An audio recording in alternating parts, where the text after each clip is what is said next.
That's Vegas for you, man. It's always decorated.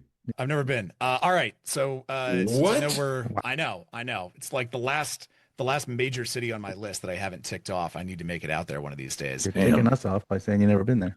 I like accidentally end up there sometimes. Just Yes. like make a wrong turn or get on Whoops. the wrong flight or the right flight, I think. Oops, I'm in Vegas. I took a shot of Fernet in Santa Monica last night. Next thing I knew, I'm waking up In in the high Vegas. roller suite at the Bellagio. Yeah. Not this again. Not this again. Every time. Yeah. All right, we ready to do this? So you don't charm the devil with your rock and roll load. Knows that country music's gonna save your soul. The devil runs his groove in them rhythm and blues that Sam. It's gonna get you some in the end. Welcome back to the Speakeasy. I'm Damon Bolte. I'm Sother Teague. And I'm Greg Benson, and we have had a development, Attaboy, which is probably one of the most, I guess you could say, iconic cocktail bars in New York City, maybe anywhere. And famously, you would have to just kind of go up and put your name on a list and hang around until they called you, is now accepting reservations. They're on Resy. They have embraced the future. I don't know how I feel about this. I want to kick this over. There are two wolves fighting inside of me about this, but I want to hear from you two wolves first. What do you think? I'm a little conflicted as well. I don't know, I saw they posted about it, and I'm not sure if they're doing, surely they're holding plenty of space for walk-ins still as well. But I think that was part of the mystique of going there. It's a small bar, it's quite busy, and part of the reward of, waiting is finally getting in. So I feel like maybe they're cutting that out. However, I can see the other side.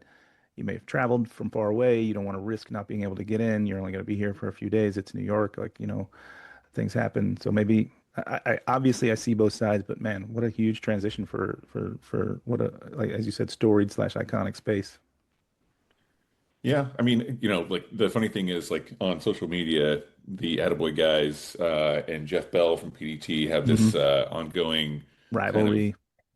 shit talking, like kind of jabbing kind of situation. But then when you think about a space like PDT and a space like Attaboy, I mean, they're pretty close, I would say, in square footage, right? And like Hmm. with, with PDT, I mean, I'm not sure exactly if they've ever had a reservation system or not, but I Well, remember, PDT takes their only reservations, remember, but they take reservations only day of, starting at 3 p.m. oh, that's right. Yeah. Remember, and then they're usually booked within an hour, but they do hold some seats for the bar as walk-in. Right. Okay. Gotcha. Okay. So then that makes me think like, well, I usually just text somebody who I know Same. who's working there and say, hey, I'm coming by. But the thing is, it kind of reminds me in those early days of COVID when people were like getting very upset about reservations only and like 50% occupancy. And there was like a lot of kind of pushback when it comes to places uh, of high, repute. Hmm. And it's a hard get for a lot of people. And so, I mean, I think if you're traveling anywhere, you should be making reservations for every place you can. Hmm. You should never roll the dice. But that's going to come back later Ah, with our guest. I'm going to make a lot of puns today. But, to me, there, like you said, Sother, there is a certain kind of Listen, kind of like a it's rite of funny. passage. It's It's like funny. waiting in line at Katz's or something like that. Exactly. It's You funny know? for us to even really talk about this because it's not going to affect us, right? I'm going to text somebody and I'm going to go when I want to go, right? Right. We have connections, we have friends, we've been neighbors, we've been, doing business next door to one another for this long. If I want to go into Attaboy, I know that I can at any time, which weirdly then actually prevents me from going a lot because I think, oh, am I stealing somebody's seat who really wants to get in there? Um, so I don't But think also, it's going to affect us, but for the consumer, I think it's probably a good thing. And if Attaboy is doing it, Sam and Mickey thought about this, and for a long time. yeah, and it's a decision that they needed to make, right? So Right. if they're doing it, they put some thought into it. So I'm But also they have the bar happy, next door too, you right? The new know, space, good guys. right? So like, you're not just waiting out there. You can go next door and wait, with your Right. name on the list, or there's a lot of different ways to do it. So like, I think it's great because there's also I mean, to be honest, it's like it's a big city and there's a lot of places to go to. Especially if you're visiting from another place, it's like, and you're a cocktail enthusiast, foodie, it's like you need to like you want to check off as many boxes as you can. Hmm. So to wait around for a long period of time when you're like, well, shit, we still have to go to Amore Margo, a Death and Sure, it can Company. throw your whole evening out of whack. Yeah, like if it's so I don't know. I see it from both sides.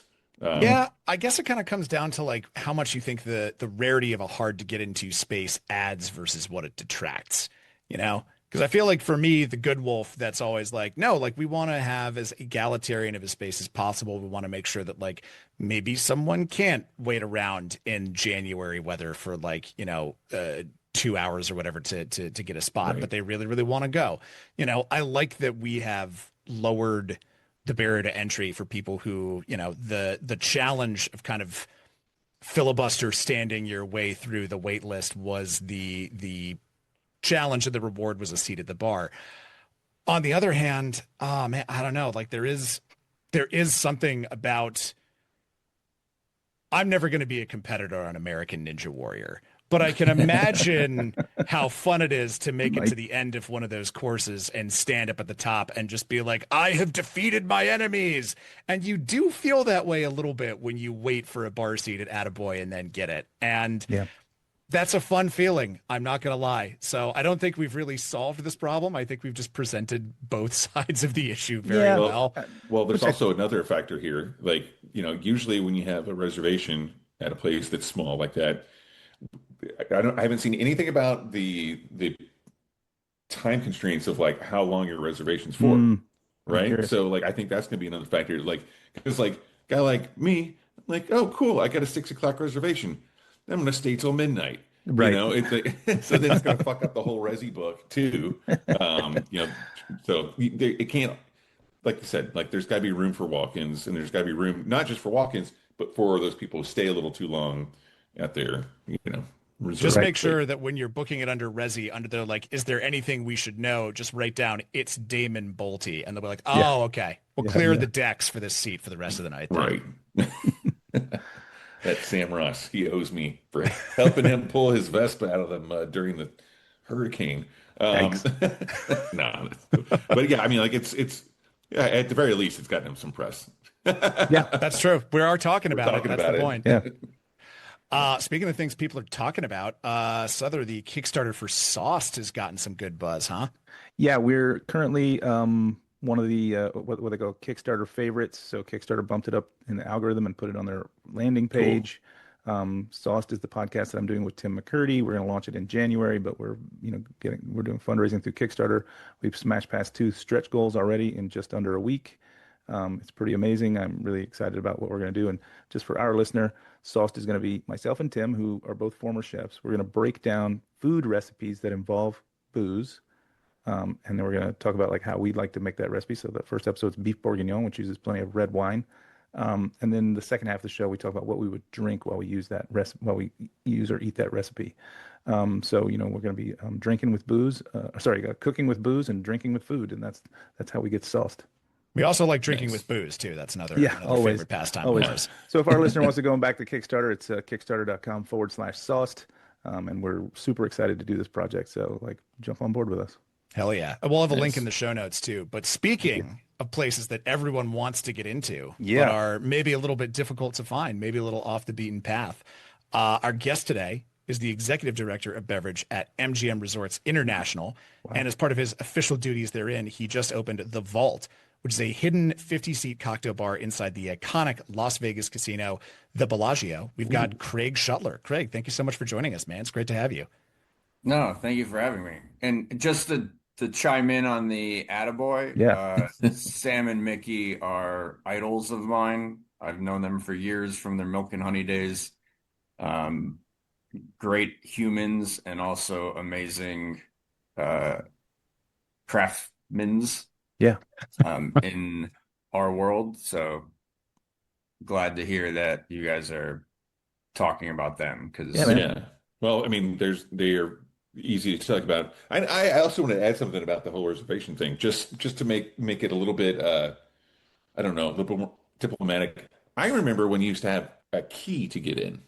Do you Hmm. guys remember that? Like I have my milk and honey key somewhere, I don't but you remember the didn't milk and have honey that. key, but I have a There was PBT key somewhere. Oh, really? Yeah. Yeah, there was no door person, so to speak. Hmm.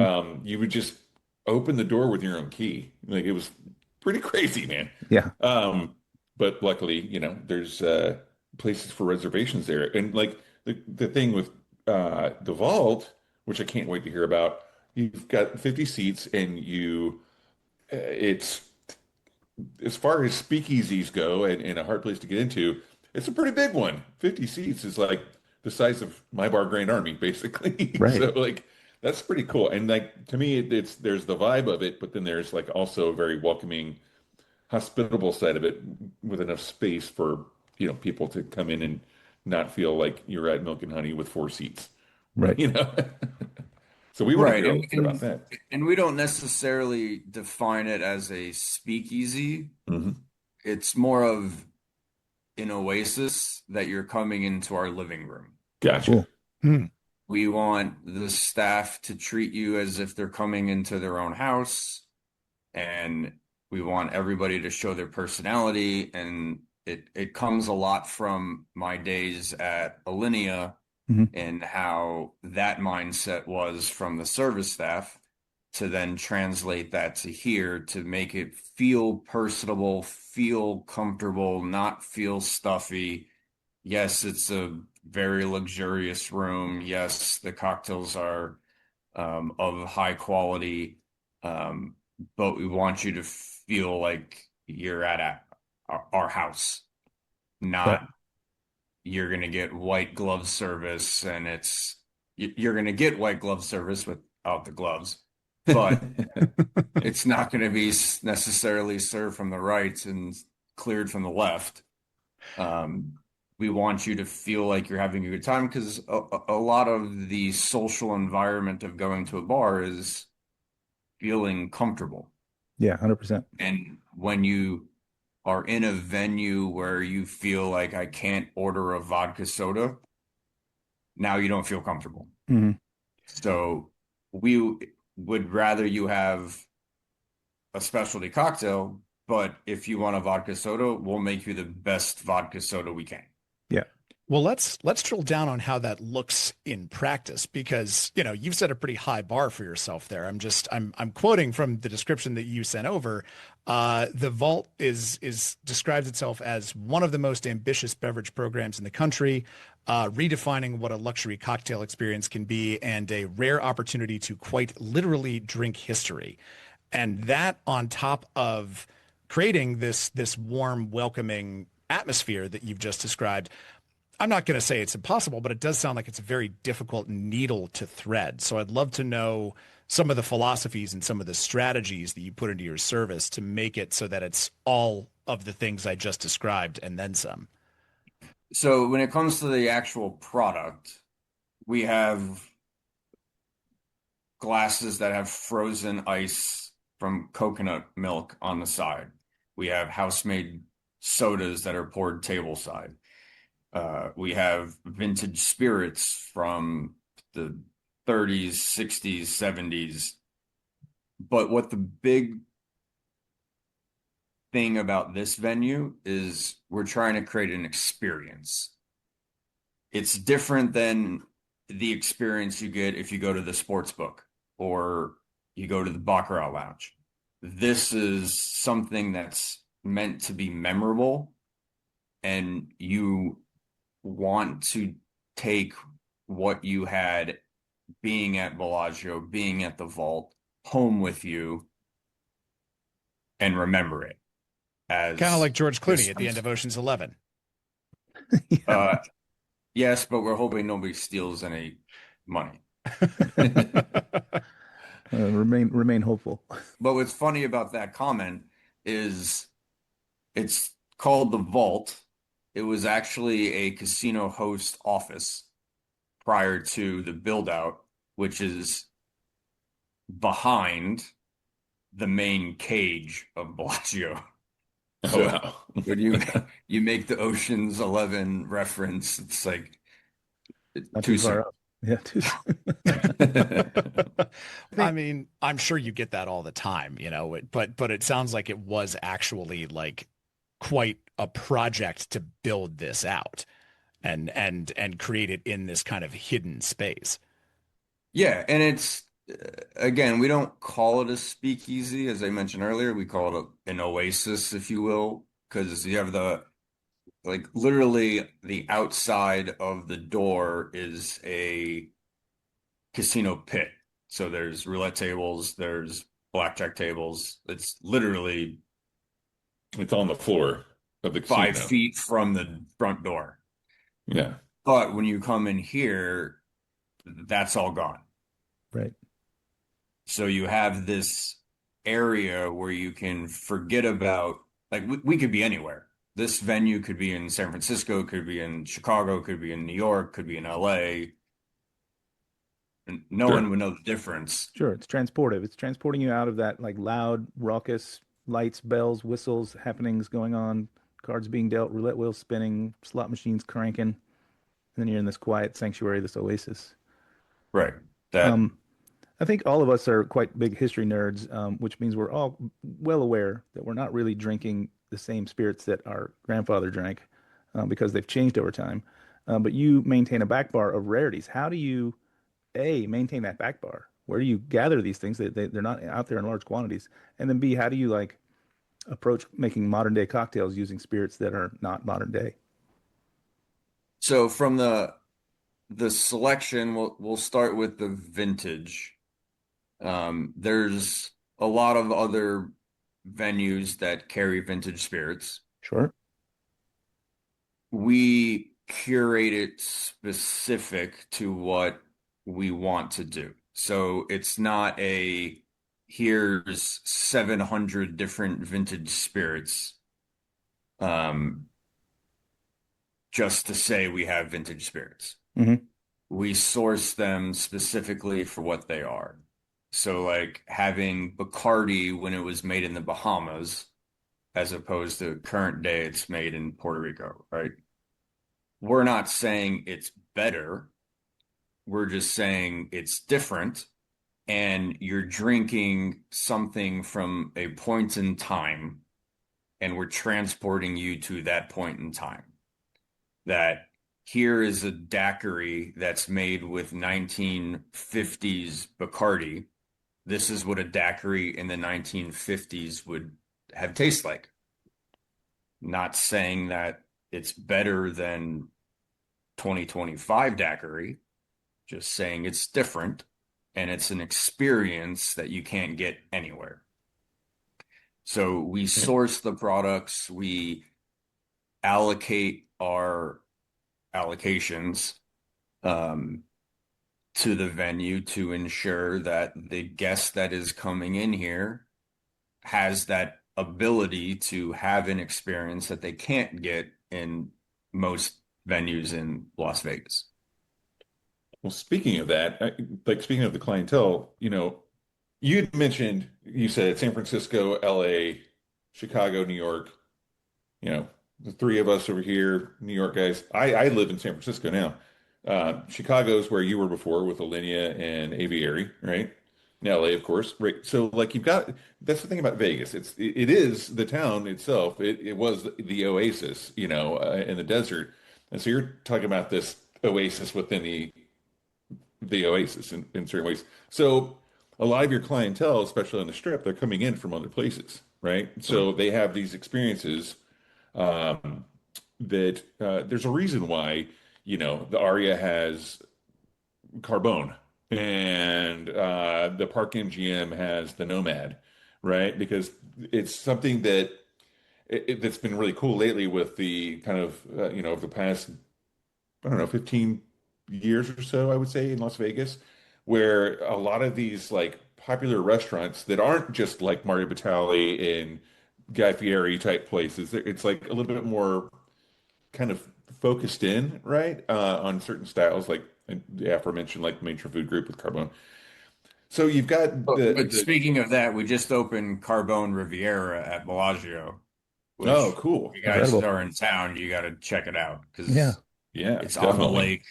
We have a uh, Riva yacht that Oh my takes God. people around the actual lake, around the Amazing. fountains. That's amazing. It's Okay, one yeah, of the done. most probably prolific openings in Las Vegas for a very long time. Oh Cool. wow. Cool, man. Yeah, I mean, but that's the thing. It's like you're building these attractions um that are bringing people in from, a place like New York City where they have Carbone. Or and but you're turning it more Vegas, right? So like there's a different mentality of the clientele that comes to Vegas because they're on vacation, but there's also some sort of familiarity there, right? So how does your clientele respond to, or what is the clientele like? Because I can only imagine what they're like for the vault. Um, but I also know that the aforementioned the vodka soda people, you there's a certain adaptability, I guess, that you have to like have, right? But how often are the high rollers coming in and actually ordering these super rare vintage spirits that you have? And on that note, like, what are some of your favorites? And is it based on what your favorites are, or what the customer's favorites are, or a little bit of both? So it's one, it's a loaded question, Right. and there's multiple answers to it. That's why Uh, we're doing radio and not having you write it all down. Yeah. We're part, nice uh, people that way. part of the answer is our customer base comes from everywhere, not just major metropolitan cities. And people, our guests that come, are experiencing something they can't experience in their hometown. Sure. Whereas, yes, some of it you could get in New York, San Francisco, Chicago, LA, um, Austin, the major metropolitan cities. Um, but the ones that are coming in for a vacation or in a getaway or um, again, an experience, that's what we're Hmm. trying to provide. So there's Uh, there's actually a thought that I had about that too. It's like, when you go to New York and there's like people say like or like say let's say like the East Bay, Oakland. They say, "Oh, it's like the Brooklyn of San Francisco," or this place is like the Brooklyn of that, or Portland's the Brooklyn of the Pacific Northwest.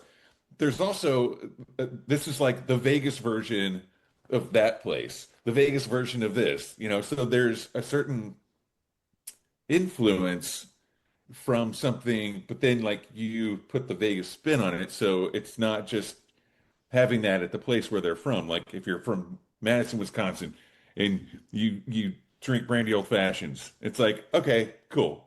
Well, here's our brandy old fashioned, and here's how we elevated it and made it the Vegas version, right? So there's some of that, right?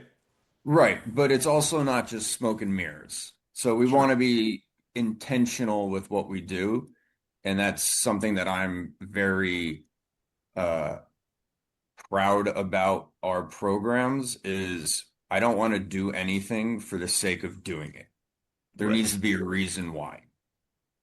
And if the reason is I need dry ice for the amuse at the vault, it's because I need the aroma to come out and the guests be able to smell it while they're drinking the cocktail. It's Sure. not dry ice just for the sake of having dry ice and having literally smoke and Or a Right. mirrors. tiny clothespin because it's cute, but also a choking hazard. I do love a little tiny clothespin though. I don't know. I just kind of Every am once in a amused. I'm while, like, man. oh, a little mouse Every- could use this to hang up its little Right. suit. But if you have a tiny clothespin that has a haiku that's paired with a cocktail made with Japanese spirits, Sure, that's great. they tie together. Hmm. That It's makes not sense. just having a tiny clothespin for the sake of having a tiny clothespin. Right. Um, we want to make sure that there's a reason behind why we're doing what we're doing. Well, this brings me to something I kind of wanted to wrestle with you a little bit because I feel like a hidden bar. Maybe we don't use the S word, even though it's a fine name for a podcast. Maybe not a great name It's for radio. We're speaking easy. That's the easily. speakeasy. I That's the whole know point. that would be a great name for a podcast, wouldn't it? Um, but there's a certain theatricality behind the idea of a hidden bar, of a bar that kind of is like hiding in plain sight and has all of these flourishes. And I am of the belief that there is definitely a way to do them in a way that feels authentic and doesn't feel forced and doesn't feel hokey and feels like it enhances the experience as opposed to trying to be the experience itself. On the other hand, I feel like hidden bars might be a little passé these days. Mm. So how do you go about deciding what is useful in the experience? What part of the Vegas, the showmanship, the glitter of it all is useful, and what part is a distraction? I guess is my question in terms of building out the space and the drink menu. Well, so going back to the S word, speakeasy, Sword. we're not, Swords. I want to make sure we're not discrediting those speakeasies throughout the world. Like I mean, I listen. that I love it. is not, I'm always in. I love the whole notion of being transported. You know, I was on the streets of New York, then I was in a hot dog shop, then I was in PDT. Whoa, did I just transport somewhere? You know, Yeah. Yes, I'm all but in. my counter argument to that is I went to a bar in London where there was a very conspicuous downward staircase smack in the middle of the bar. And you go down and it's a hallway and there's literally nothing there except a wall with a big portrait in front of it that goes from like about 8 feet off the ground to the floor. And you're kind of like, gee, I wonder if there is anything behind this painting. Hmm. So I think that it can be a thing that's played out as well as having that transportative quality. And that's kind of what I want to ask you about, Craig, is where's the line there? well, so in our company, we have 450 plus food and beverage venues. What? Yeah. Each venue has a different experience for a guest that wants that experience, which is why the sports bar doesn't have the same cocktails as the vault. Because when you go to the sports bar, that's not what you're looking for. You're looking for a beer, you're looking for a shot, you want something quick, you want a vodka soda, gin tonic, a one and one, whatever. Hmm. So the the charm of the vault is one, it's secluded. You're not in a venue that has 250 people in. You're able to have a conversation with the people at your table. You're going to get the highest quality cocktail. You could drink vintage spirits, or you could drink high-end Weller, or you could drink Pappy Van Winkle. But that's a different experience than the sports bar. Hmm. So each venue has its own identity. Whereas, so take Prime Steakhouse. It's on the lake. You can watch the fountains. You're in a steakhouse. It's more martini focused as opposed to gastronomy focused cocktails like the Vault, because that's not what the guest is looking for when you're going to a steakhouse. It almost kind of feels like by creating this little oasis, you've kind of created Las Vegas in miniature because it is an oasis in the desert. And I want to talk about Vegas, but you know who wants to talk about Vegas more than me? The unofficial spokesperson for Las Vegas, Nevada, Mr. Damon Bolte. Love Vegas. I love Vegas. So yeah, but okay, to piggyback on that and the idea of the Oasis, I mean, there was a pretty famous. It's not there anymore. It was a motel on the kind of northern part of the strip called the Algiers. It was right across from the Circus Circus. It was a great motel, Survivor, right next to the original little white wedding chapel, or that was next to it. And we used to stay there all the time when we would go there for different if my band was on tour, if we were there for a motorcycle rally or a big concert or a conference or whatever it was, we would stay there a lot because it was not so much, it wasn't a casino. And there was this great bar, and it was a circular bar in the lobby of this place. And honestly, it was related to Hunter S. Thompson, and a lot of that was Fear and Loathing was shot, in the Circus Circus. Um, and it was a great refuge. It was like an oasis for us because it was like it was a dark bar, and Tony was the bartender, and he's always wearing a Hawaiian shirt, and it didn't feel like a casino. It was like this escape. it was like escapism. Right. Vegas is kind of escapism, but then it was escapism from that too. And you know, this little kernel, this little core that you're surrounded by all this insanity. I mean, I think people think about that with New York City too, you know. This is the reason why when you go to Vegas, there's so many great hotels attached to the casinos. The rooms are awesome because you know what? After a certain point, and there's also blackout curtains, Hmm. very important. It's overwhelming to a lot of people. So you do need to like hide away a little bit. And I feel like the vault to me seems like a place that is both an oasis, but it's like the right kind of oasis for a guy like me, and I think for us because I find comfort in a nice, beautiful, kind of quiet bar like that. It's got a great cocktail program, you know. Hmm. And like you said, you open the door, and then all of a sudden you're like bumping into pit bosses, you know, and they're just like flashing lights and like noises and craziness, and depending on which casino you're in, maybe they're still smoking in there, you know, like all kinds of stuff like that. So, to me, I was wanting to ask you about what you think, what you've seen there, and like what the drinking culture is like in Vegas. Now, this is a hard question too, because we're not just asking you what the drinking culture is like, because there's so many different types of drinking culture there. Hmm. I kind of want to know more about like I'm already answering my own question a little bit because the culture is what you make of it, right? But I also am wondering what the drinking culture is like with people in the industry in Las Vegas Hmm. because you know you're like you said, you know, this is all about hospitality. You're always on. And like there's you know, in my experience going there and being a judge for the WSWAs, being there for different cocktail and spirit like the bar shows and things like that, or just going there to play music or go to a concert. I mean, there's certain I've got my own little hideaways that I like to go to that I realize some of them are very industry uh, kind of hangs. But I was wondering if you could tell us little bit about that. Are some of the industry people, are they just over it and they just want to go home? Or do they want to blow off steam and hang out and also network? And is that a part of the culture there as far as the industry goes and finding jobs and whatnot? It for sure is part of the industry in supporting the industry. Hmm. So, Right. yes, I work for MGM, but whatever Venetian does or Wynn does that is great and attracts people to Las Vegas benefits all of us. Yeah. What we Sure. do benefits them. We're all in the same fight together.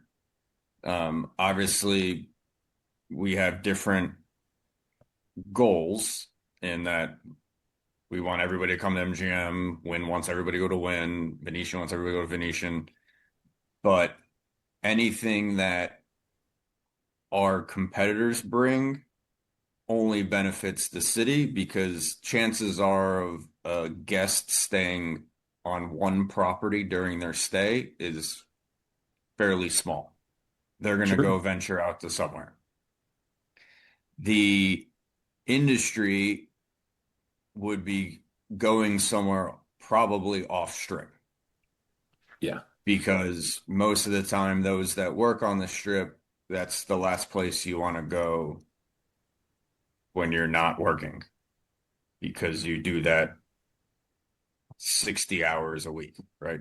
Yeah. Sure. But at the same time, in an effort to up your own game personally as a bartender, you need to go to places that Ye- are doing Yeah. things that you emulate or want to emulate, so that you can see that and take that practice back to your own house. Stay current and in Yeah, advance staying as with well. Damon's question. I would like to ask, like, the vault sounds like it might be, and you can correct me if I'm wrong, but it sounds like it might be a little bit cost prohibitive to maybe someone who's in the industry. Do you have industry folks coming in to at least sort of sniff it out, check it out? Maybe they don't have anything from the vintage list, but they still have a nice cocktail off the menu and see the service and feel the hospitality and feel that comforting welcome and maybe take that back to their house. Are you getting some support from industry? 100%. Yes, it is not, uh, it is a luxurious venue and cocktails are not the cheapest of what's available at the sports bar or Mhm. a casino bar. Not a prime rib Uh, buffet at Yeah. the old Pioneer or whatever. But you still got to go, like you and I share a commonality in that we were both in kitchens before, and I know that when I was in kitchens, I wasn't necessarily, and I was in very, very fine kitchens, I wasn't in position necessarily monetarily to go to the places that were of the same level that I worked for the full experience, but I would go and sit, at the counter somewhere and have an appetizer or maybe just have an entree, or frankly, sometimes just go and have dessert and a cocktail, just so again I could investigate and maybe take some of that craft back to my, work. right. And I think one thing that's interesting about what the comment you just made was, so there's a quote from Jim Jarmusch, the director. Hmm. It's titled "Nothing is Original," um, and that celebrate stealing from somebody else 100%. and own that you did it. Then you have the authenticity of what you created from stealing from somebody else. Right. Well, I Um, think I've heard this described as the Taco Bell phenomenon, which is, if you think about it, Taco Bell really only uses 7 ingredients, Yeah. and yet they have created thousands of different culinary delights for everyone because they're just endlessly coming up with new ways to recombine them. Like, what Mhm. kind of insane maniac is going to be like, we're going to take a taco and then wrap it in a soft taco, and Yeah. now it's a new thing. But Sure. it's the idea that existing ideas are finite, but combinations of the ideas that are already out there are so various that we will never, ever, ever see the bottom of them Or it can if be we as get blatant. creative enough. It's as blatant as the martini thing too. It's like, oh, I Hmm. just changed the garnish and now it's got a completely different name. Yeah. Right. What's the recipe? That's Yeah. the same as a martini, but Yeah. now Now I it's got put a I now put it's an got an onion in onion in there. it. Yeah, Now it's exactly. called a Gibson, Yeah. or now it's got a twist. That's a I mean, story. I don't know. that's how specialty cocktails are made. Hmm. It's a Yeah. variation of something else. We haven't had a new classic cocktail in You can 15 say that years. about Yeah. music. You can say it about automobiles. It's like the list goes on and on. But that's the recognition. To me, that's like more about the recognition of a good thing, and then taking that inspiration. It all comes back to inspiration, right? And if it's good enough, it will inspire. And then the next generation, the next generation. So I have no problem with it. I would say that I built my career, my early career, on variations of classics. 100%. Same. Well, but And I if you think about imitation is the highest form of flattery, flattery, Hmm. yeah, that's exactly that's right. essentially what, I take because we brought up Mickey and Sam, like if I take a penicillin and change honey to maple syrup, Hmm. Right. I make the same cocktail, but now I Totally. call it something else. I Or you technically change from whiskey to stole. agave spirits, or whatever it might Hmm. be. And this leads nicely into our last question of the show, which is, where are you drinking these days, man? Where are you going out for a drink if you have a night off? I don't know if that's the thing you get with 450 properties, but if you got one, where are you going? My house. I know this great bar called My Couch. The beverage program is fantastic. They Super know me comfortable there. seats. Yeah. Cassidy Schoettler. Yeah. Well, I think that's to me that it is the most comfortable bar you can go to, right? It's it's the one that feels the most like home, like you said, and They're always playing the uh, music I like. and they're Yeah. always playing the best music. They've got it's There's a kind lot of of weird. bush coming. The back bar is just curated like Yeah. perfectly to your own taste. It's Taste. like I don't know, yeah, it's amazing. Like I don't know how they did that, but yeah, that's cool, man. It's like they know you there. Thank Where you so much everyone knows your for name. Yeah. exactly. Where everyone has your name. Yeah. Oh man. This has been a lot of fun, Craig. Thank you so much for coming on the Yeah, show, Yeah, man. It's no, man. been great to have you. no, thanks for having me. Appreciate it. It's great. Anytime, Should do man. this more often. Yeah, let's do it. Well, I I know will this. definitely. I'm gonna hit you up seriously, Greg. I'm in Vegas. Like, I mean, I live in California now, so I'm Oh, I there a know. lot. So I will definitely hit you up. I'm in Vegas a lot too. Yeah. So like I said, we'll stay at the Park MGM. Last time we stayed at the MGM Grand, actually. So I'm always on property. So I know where to find you. You know where to find me too. Yeah, let's go. Great. And we can check out this Casa de Schoettler place you're talking about while I'm out there too. Make a Yeah, whole trip of it. But for now, that is going to do it for this week's show on the Speakeasy. However, if you want more, if you need more, Gotta you have can more. become a regular on our Patreon.